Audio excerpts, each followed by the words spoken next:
নমস্কার, জয় জগন্নাথ। প্রতি বছরের মতো এবছরও আমাদের বাড়িতে রথ ছিল।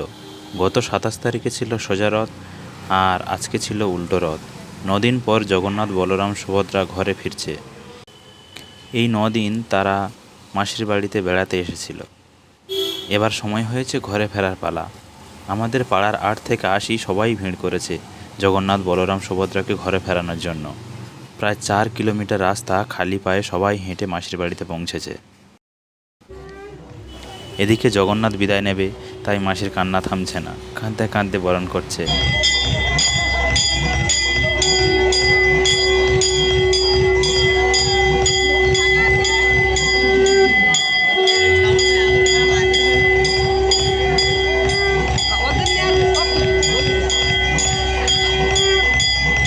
চারিদিকে প্রচুর লোক জমেছে একটি বারের জন্য রথের রশিকে টান দেওয়ার জন্য। ৪ কিলোমিটারের রাস্তা রথ টেনে নিয়ে যেতে হবে। এই রাস্তার মাঝামাঝি একটা আবার বাজার আছে, সেখানে হাট বসেছিল, তাই প্রচণ্ড ভিড় হয়েছিল। ভিড় সামাল দিতে গিয়ে নাজেহাল অবস্থা হয়ে গেছিলাম। যদিও ভিড়কে সামাল দিয়েছে আমাদের ভলেন্টিয়ার ভাইরা।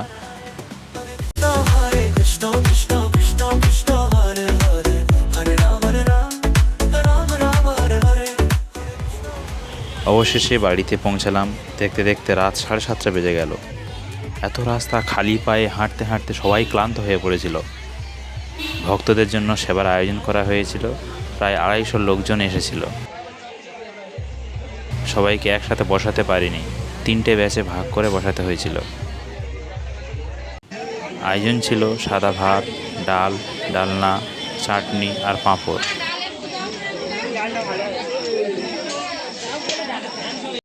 এইভাবে জগন্নাথ পর্ব শেষ হলো। আবার পরের বছর অপেক্ষা করতে হবে। ততদিন প্রভু জগন্নাথ সবাইকে ভালো রাখুন। দেখা হচ্ছে পরের ভিডিওতে। টাটা।